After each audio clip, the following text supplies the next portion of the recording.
When visiting other countries, I always try to get in touch with fellow members of the Aircraft Owners and Pilots Association. At the airport in Haifa, I met with Yigal, one of the active members of AOPA Israel. We enjoyed chatting about flying, and it's great to know someone in this part of the world in case you'll need to land here in the future. You should not miss flying over Israel. It's a unique experience.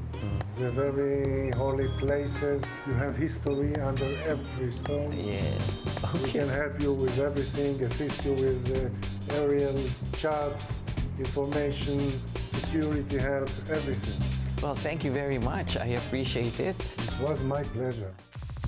Taking up his advice, I head over to the Tel Aviv-Yafo airport, where AOPA Israel chairman Nathan Sharon was waiting for me. He introduced me to Eli Inbar, who will fly with me that day to see Israel's unique landscape. Well, it will be our first time to fly 4 X-ray aircraft. Never had a chance to fly a 4 X-ray. Very good aircraft. Any 4 X-ray is good. Though a bit hazy, we were finally cleared for flight. We took off from Tel Aviv and followed the stretch of coastline up north. Flying over Israel shows you what an incredibly diverse country it is, despite its compact size. You will fly over cities, old and new. You see the excavations of the Tel. Yeah, I see it. Of course, we wanted to fly over Jerusalem, but the haze could be a problem, so we had to check. Good visibility in Jerusalem. You spoke to pilots and flight. Great. It was a good thing that the sky had cleared up as we flew over the ancient walled city, with the golden dome of the rock standing out from the landscape.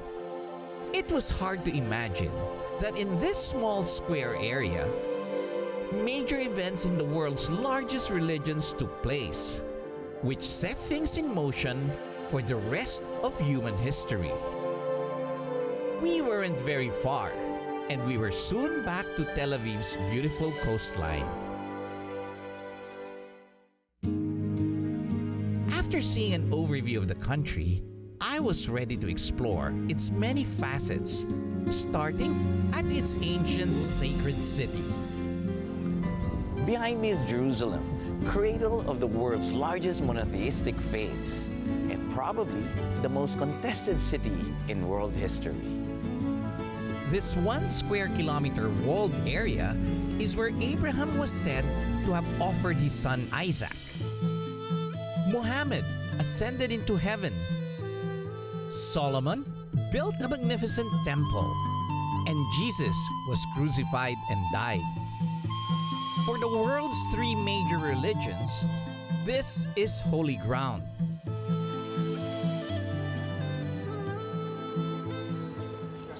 While parts of the city have been modernized, Jerusalem has existed for about 4,000 years. I entered through the Jaffa Gate, one of the 9 gates that lead inside the old city.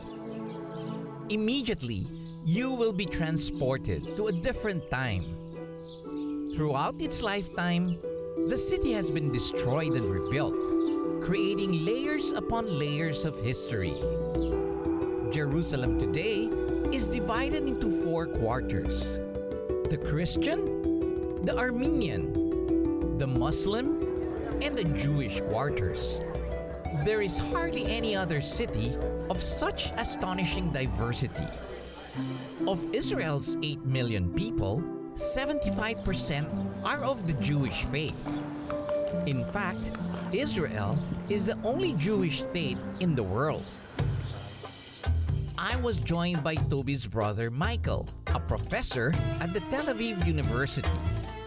He takes me through the city's Jewish quarter. Much of what we know about Jewish history is told through the Hebrew Bible. According to the text, Israel's origin can be traced back to Abraham, who is considered the father of Judaism through his son Isaac, and Islam through his son Ishmael. Abraham's descendants were enslaved by the Egyptians until Moses, God's prophet, liberated them and led them to the promised land, modern-day Israel. Central to Jewish worship is the synagogue, a place of assembly and study. It's the largest synagogue inside the old city. But it looks very new. It is. It's old and new. Okay. It was built a few hundred years ago, Yeah. and in 1948 it was blown up, and it has been rebuilt since, and now you can visit it. Just like this synagogue, the Jews' holiest prayer site was also destroyed. And this event has always remained in their consciousness. 3,000 years ago, King Solomon built a temple here.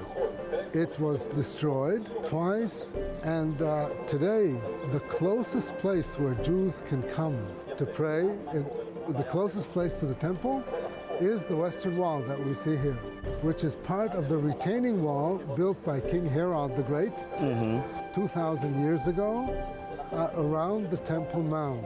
Why did they call it the Wailing Wall? In foreign languages, it is called the Wailing Wall maybe because the Jews came here to cry over the destroyed temple. Yes. Or maybe even when Jews pray, they were perceived to be crying. I see.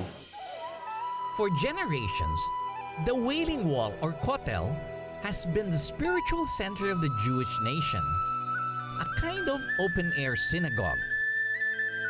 Michael takes me to the wall to offer my prayers. It is customary to write a note and leave it within the cracks, in the belief that prayers offered here ascend directly to heaven. Men and women pray in separate areas. Before entering, one must purify himself by washing one's hands. Men must also put on a head covering, a sign of respect for God. As I place my note on the wall, I witness such fervent and moving offerings of prayer. Even as they leave, they walk backwards in reverence, never wanting to turn their backs toward the sacred ground. For the Jewish people, Israel is the embodiment of God's promise. This is why no matter where they are in the world, Jews would always call Israel home. Up next, I continue to explore this incredibly diverse nation and see how Israel has transformed the desert into a land overflowing with milk and honey.